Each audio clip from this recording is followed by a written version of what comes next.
Hey, welcome back to another episode of Tech Talk. I am your host, Jeff Hootselle, the Chief Cloud Officer with AuditMax.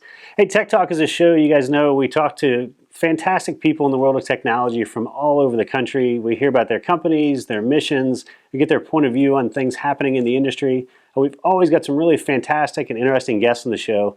Today's no different. Today we actually have Danielle Arnone from RB. They're a global consumer products company, probably some of the leading brands that you guys know and recognize, companies like Durex and Lysol and Mucinex, and just on and on and on of some of the brands they represent. She leads the technology functions for the North American health and nutrition business. So really, really excited to have Danielle on the show today. Danielle, welcome. Thanks, Jeff. There's a Morning, lot. how are you? I'm good. I could go on and on with your intro. I know you're on the governing body of Gartner's CIO Forum. You sit on the Global Council for Diversity and Inclusion as well. So you're a busy lady. Absolutely. It's a pleasure to serve on all those boards. Yeah, that's great. Well, I know you got a great perspective. I was looking online a few weeks ago and we chatted about, you had an op-ed that you wrote about women in technology and women in STEM and kind of encouraging folks to get into that. Talk to me a little bit about that and kind of your viewpoint on it. Obviously, you're on this Global Council for Diversity and Inclusion. I know you're really passionate about women getting into technology careers and STEM-related fields. Talk about that op-ed and just what drove you to write that and kind of your viewpoint.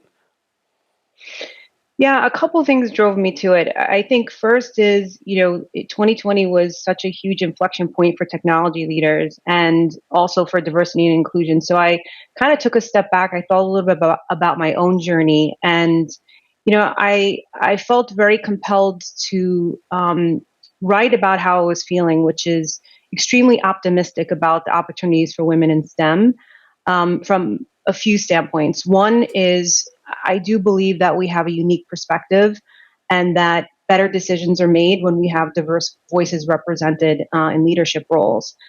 I believe that innovation and unlocking innovation through STEM disciplines is also a major opportunity for us, especially as we battle through multiple crises. I also think that the opportunity to change the ways that we've worked in the past and the ways in which we've approached business opportunities, social injustice, everything that's happening around us, that, change resistance has really held us back from making progress.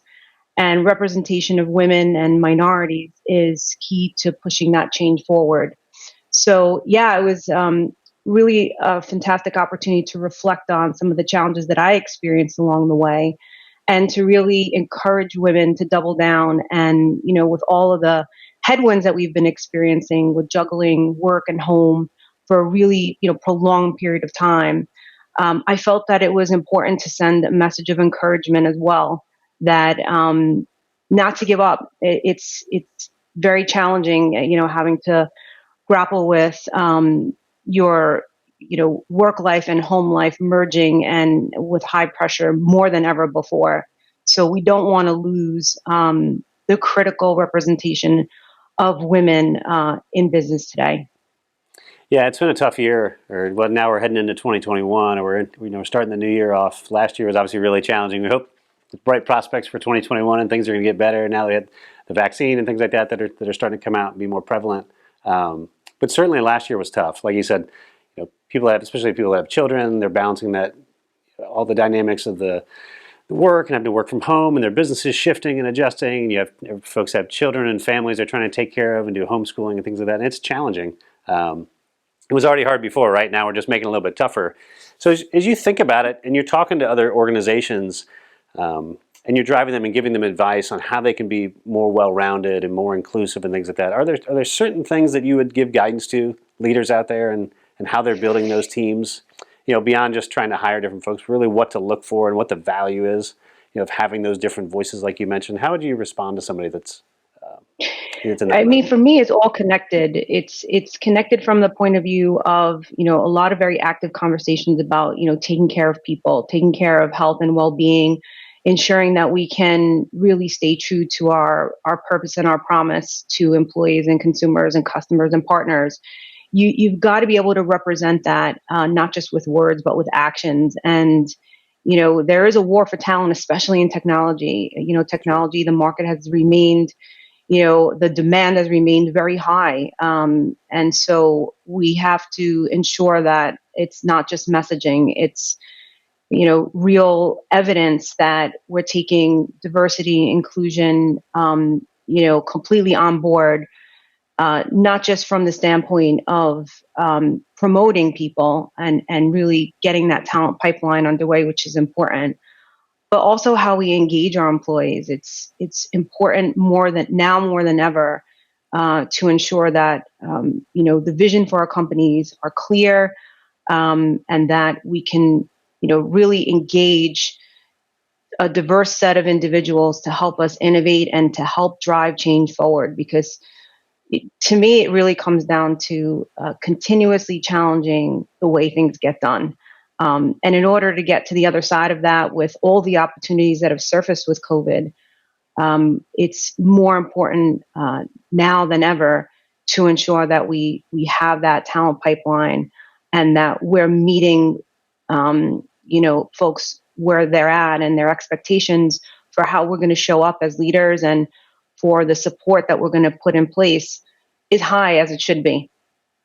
Yeah, that's interesting. I mean, it's as leaders in an organization, and you lead a very large team and part of a big organization, at RB. What lessons have you kind of learned over the course of 2020 that you're going to take into next year in 2021? Do you think will make it a better environment? There's a lot of things. It's one thing when you're in an office and you can see people and you can walk to their desks and talk to them and interact with them that way. It's a whole other element when you have large teams that are now immediately dispersed. They're juggling taking care of kids and their own worries and stressors and things like that, and trying to do their job, and keep the lights on type functions. As a leader, how do you approach that, or what's changed, and what have you learned over the past year that you think you'll take forward in your career? I think one of the hugest learnings for me is engaging with employees in a virtual format, over Teams or Zoom. You really do get a glimpse into their virtual lives. You're looking into their homes, and you're really kind of seeing the context in which they're trying to perform. And it's a huge gift. And I think for 2021, as we understood more and more the weeks and months went on, what people's challenges were, we have to take that into consideration and really build that trust.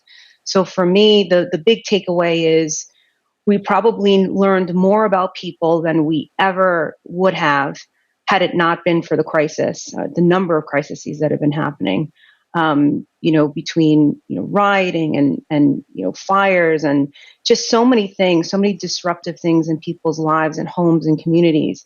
So as leaders, we have to take this into consideration as we move forward. Not only provide the support, but, a real leverage the understanding that we've gained to focus, on the long-term goals for individuals and for the company. And I think that's a huge unlock that we have to drive sustained progress within corporate America. I think that's great. Yeah, and I want to circle back into the question you talked about before, and kind of getting more people and women into the field of technology. You've got a great track record. You've been really, really successful, in your history. I'm curious, what drove you to get into tech? And as you think about other young women that are out there, and I have a daughter that's 12, that we try and expose to more and more technology, and kind of get them at that grassroots level to get excited about technology and think about the ways they can do that. Think about yourself. If you could talk to your, not long ago, of course, maybe 10, 15 years ago, when you were very young, in middle school age, something like that, right? So as you think about, if you're giving advice to a young girl that's 10, 12, 15 years old, and kind of flirting with the idea of technology, what are the things we can do to get them excited about it? What got you excited about possibly getting a new career in technology at that age? Yeah, I mean, I didn't really plan to get into this field, Jeff, to be honest with you. But what inspired me, really, it was probably my first or second job out of college that I started to get exposed in the late 90s, like starting to experiment with web technologies and early e-commerce. I realized that, I could solve problems, and I can put myself in the shoes of consumers, and I can, really affect change in a positive way, using critical thinking, problem solving, creativity. Like for me, it ticked all the boxes because it motivated me to try to consistently improve. So I think, as girls and young women are thinking about a career in STEM, if you're really motivated to make a difference, stick with it. And, you're going to recognize that the passion that you bring will sustain you for a really long time, because technology is really at the center of every business. And I was really fortunate because I began my career in technology in startup. So I went from startup to big company, back to startup, back to big companies.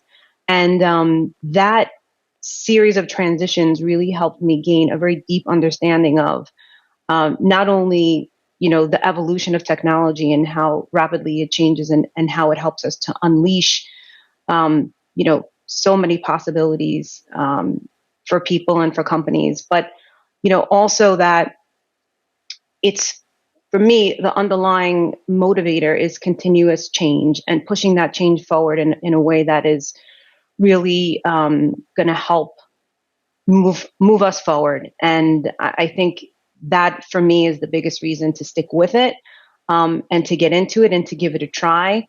And yeah, I think I can't imagine myself doing anything else, to be honest. Yeah, I love it. I love it. I can see your passion behind it. I think just that idea of being able to make an impact on the business. I think, we talk more and more about, all these companies, and we mentioned at the top all the different brands, RB represents and what you guys do. But I think at the heart of that, you hear most people talk about, hey, we're a technology company at the end of the day, and that's what drives the business. Absolutely. It fuels the business. Yeah. Other than finance, I don't think there's any other function within, a large corporation today that really sees the full picture. So that always keeps me super motivated. And, the other thing is as well, if you have an entrepreneurial passion, which I certainly do as well, it gives you the opportunity to have a lot of freedom to think and to create. And that's where I draw a lot of inspiration, and why I kind of continue to keep my hand into the startup world. Yeah, that's awesome. Well, like having an impact and having freedom, and ability to grow and drive a business, I think are exciting for anybody kind of getting in the workforce. So, Danielle, that's great. Hey, if folks want to learn more about your company or they want to get in contact with you, where's the best place they can reach out to connect with you? Yeah, sure. Absolutely. You can connect with me on LinkedIn, and to learn more about Reckitt and all the fantastic work that we're doing with hygiene, health, and home products. They can check it out on the company website. Awesome. Danielle, thanks again so much for joining us today. It's always great to have your perspective and to sit down and chat with you. Thanks for joining us. Thank you. All right. Hey, and thank you guys for joining us as well on another Tech Talk. If you guys want to catch more videos and interviews like Danielle's, you can hit up auditmax.com. You can also find this in podcast format where you find your favorite podcasts. Thanks, and we'll see you next time.